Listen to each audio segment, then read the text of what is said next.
नमस्कार दोस्तों, मैं नीरज श्रीवास्तव। आप सभी लोग देख रहे हैं नियो मीडिया।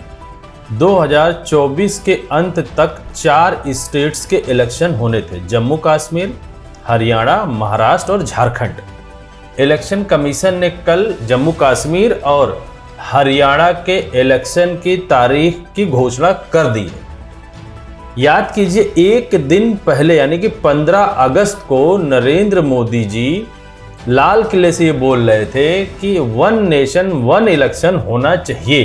पूरा देश इलेक्शन के मोड में रहता है, इसलिए विकास में बहुत बाधा होती। लेकिन 4 स्टेट्स के इलेक्शन एक साथ मोदी जी और इलेक्शन कमीशन नहीं करा पा रहे हैं, तो पूरे देश का आप सोचिए कैसे इलेक्शन ये करा सकते हैं। देश ने बार बार चुनाव इस देश की प्रगति में रुकावट बन रहे हैं, गतिरोध पैदा कर रहे हैं। आज कोई भी योजना को चुनाव के साथ जोड़ देना आसान हो गया है, क्योंकि हर 3 महीने 6 महीने कहीं न कहीं चुनाव चल रहा है। कोई भी योजना जाहिर करोगे आप तो मीडिया में देखेंगे, चुनाव आया तो फलाना हो गया, चुनाव आया तो फलाना हो गया। हर काम को चुनाव के रंग से रंग दिया गया है और इसलिए देश में व्यापक चर्चा हुई है। सभी राजनीतिक दलों ने अपने विचार रखे हैं। एक कमेटी ने बहुत बढ़िया अपना रिपोर्ट तैयार किया है। 1 नेशन 1 इलेक्शन के लिए देश को आगे आना होगा। मैं लाल किले से तिरंगे की साक्षी में देश के राजनीतिक दलों से आग्रह करता हूं, देश के संविधान को समझने वाले लोगों से आग्रह करता हूं कि भारत की प्रगति के लिए, भारत के संसाधनों का सर्वाधिक उपयोग जन सामान्य के लिए हो, उसके लिए 1 नेशन 1 इलेक्शन के सपने को साकार करने के लिए हमें आगे आना चाहिए। अब मानो लगने लगा है कि मोदी जी के पास कोई मुद्दा नहीं तो मुद्दे ढूंढ रहे हैं, और 1 नेशन 1 इलेक्शन भी एक तरीके का जुमला ही है। अगर आप गौर कीजिए तो 10 सालों से मोदी जी ने जो भी विकास किया है, अगर उस विकास के बारे में कहीं भी विश्लेषण होता है तो लोग बीजेपी की ये बोलना शुरू करते हैं कि 70 सालों से कोई विकास नहीं है और गड्ढा इतना बड़ा, उसको भरने में हमें समय लग रहा है। अब मोदी जी एक नया जुमला फेंकना शुरू कर दिए हैं कि चूंकि पूरा देश 5 साल इलेक्शन के मोड में रहता है, इसलिए विकास नहीं हो रहा है। अब आप गौर कीजिए, जो इलेक्शन कमीशन है वो 2024 के इलेक्शन में भी विपक्ष ने और बहुत सारे चैनल्स ने भी ये क्वेश्चन उठाया था कि इलेक्शन कमीशन पूरी तरीके से बीजेपी के पक्ष में काम कर रहा है।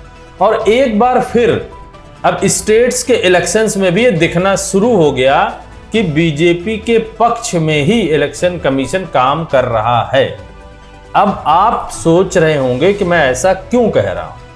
अब आप गौर कीजिए कि इस समय जिस तरीके से इंडिया गठबंधन मजबूती के साथ 2024 के केंद्र के इलेक्शन में उभर कर आया है, उसका असर पूरे देश में है। और आने वाले स्टेट्स के इलेक्शंस में इंडिया गठबंधन के पक्ष में सारे सर्वे दिखा रहे हैं। बस यही सर्वे ही था जो बीजेपी के अंदर एक घर कर गया कि चारों स्टेट्स के इलेक्शन अगर वो हार जाती है तो आने वाले दिल्ली और बिहार के इलेक्शन में भी उसका हारना लगभग तय है, और बिहार के इलेक्शन के बाद एनडीए की सरकार हो सकता है केंद्र से गिर जाए। यही डर बीजेपी को सताने लगा और इलेक्शन कमीशन ने बीजेपी के अनुकूल डेट्स चूज की और बीजेपी के अनुकूल ही सिर्फ जम्मू कश्मीर और हरियाणा का इलेक्शन कराया जा रहा है।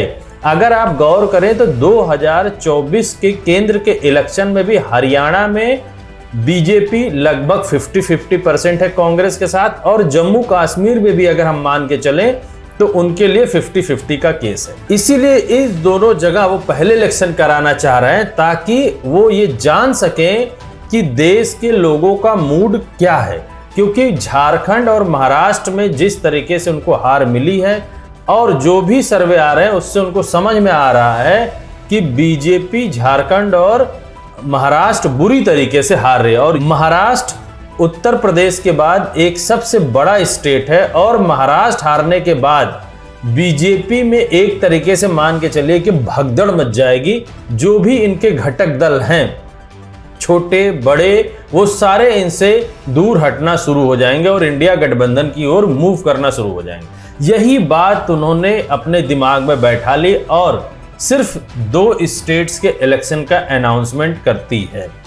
अब एक सबसे बड़ा कारण मैंने आपको बताया कि बीजेपी को सर्वे से पता है कि वो हार रही। दूसरा एक बड़ा कारण और भी है कि बीजेपी के आला कमान आज की डेट में अपने जो नीचे के लोग हैं, जो भी मंत्री हैं, उनको कहीं भी क्षेत्र में नहीं भेज सकती। जितने भी आज की डेट में मंत्री हैं वो आम जनता के पास मिलने जाना चाह ही नहीं रहे। यानी कि आज की डेट में पूरी बीजेपी में कोई भी इलेक्शन लड़ने को तैयार नहीं हो रहा है। जो इलेक्शन कमीशन ने डेट दी है वो जम्मू कश्मीर में 3 चरणों में इलेक्शन कराने की कोशिश है, 18 सितंबर, 25 सितंबर और 1 अक्टूबर को। और हरियाणा में 1 अक्टूबर को वोटिंग होगी, एक चरण में पूरे 90 सीटों की। और इन दोनों स्टेट्स का रिजल्ट 4 अक्टूबर को आपको घोषित हो जाएगा। और इसी रिजल्ट के आने के बाद लगभग 24 घंटे कह लीजिए या 1 दिन 2 दिन के बाद इनको महाराष्ट्र का और झारखंड का दोनों के इलेक्शन की डेट घोषित भी करनी पड़ेगी, क्योंकि महाराष्ट्र में 26 नवंबर तक ही इलेक्शन करा लेने हैं, 26 नवंबर से पहले, और झारखंड में 5 जनवरी से पहले इलेक्शन करा लेना है। तो ये मान के चलिए कि इस इलेक्शन के रिजल्ट के बाद आपको महाराष्ट्र और झारखंड के इलेक्शन की डेट की घोषणा मिल जाएगी। लेकिन आखिर बीजेपी ऐसा क्यों कर रही है? क्या इसके पीछे का कारण है? इसके पीछे का सबसे बड़ा कारण है कि बीजेपी के इंटरनल सर्वे और जो लोग बीजेपी के मंत्री हैं उनका फील्ड में जाने से इनकार मान लीजिए, क्योंकि उनको पता है कि हरियाणा में कहीं भी जाएंगे जीत जरूर 5 सीट पर गए हैं, लेकिन कोई भी आम जनता उनको सुनने को तैयार नहीं है।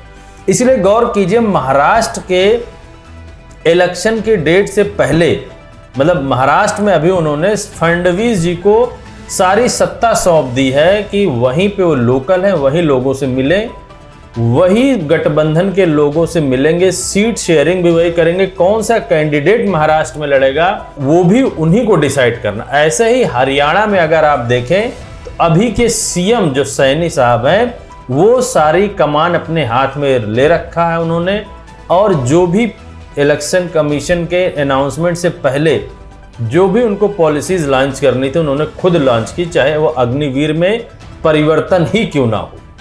लेकिन उसके फ्रंट में अगर आप देखें तो कोई भी बड़ा चेहरा आपको नहीं दिखता, जबकि अगर आप 2024 के रिजल्ट के पहले देखें तो अगर कोई नई ट्रेन भी लॉन्च हो रही है तो उसको भी मोदी जी या तो जाके हरी झंडी दिखाते थे या वर्चुअली हरी झंडी दिखाते थे, और किसी भी अधिकारी की हिम्मत नहीं थी कि वो उसका इनॉग्रेशन करे, किसी भी एमपी की हिम्मत नहीं थी कि वो उसका इनॉग्रेशन करे। यानी कि रेल मंत्री की हिम्मत नहीं थी कि कोई भी रेल भी इनॉग्रेट करे। हाँ, ये रेल, हम एक नई रेल देश को दे रहे हैं आम जनता के सुविधा के लिए, उसका भी इनॉग्रेशन मोदी जी ही करते थे। लेकिन अब ऐसा आ गया है कि मोदी जी खुद भी नहीं चाहते और लोग भी उनको नहीं चाहते, जो भी लोकल नेता है वो भी नहीं चाहते कि मोदी जी या अमित शाह देश में हर एक कोने में जा जाके प्रचार करें। क्योंकि जिस तरीके से गुजरात वर्सेस अदर स्टेट हो गया है, जिस तरीके से लोग मोदी जी को पसंद करना बंद कर दिए हैं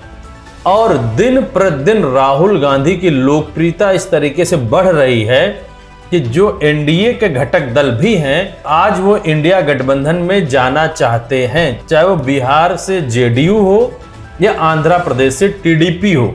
ये सारे लोग आज इंडिया गठबंधन में पुनः वापसी चाह रहे हैं। ये अंदर की बात है, इसीलिए 2 स्टेट्स के इलेक्शंस की डेट की घोषणा की गई है। इन 2 स्टेट्स के इलेक्शंस के रिजल्ट को देखने के बाद जब वोटिंग हो जाएगी उसके बाद 2 स्टेट्स के इलेक्शन के डेट की घोषणा की जाएगी। ये भी हो सकता है कि अगर ये हारने की स्थिति में आए तो उन स्टेट्स के इलेक्शंस को टाला भी जा सकता है। मेरी पूरी टीम की निगाहें इस पर बनी रहेंगी।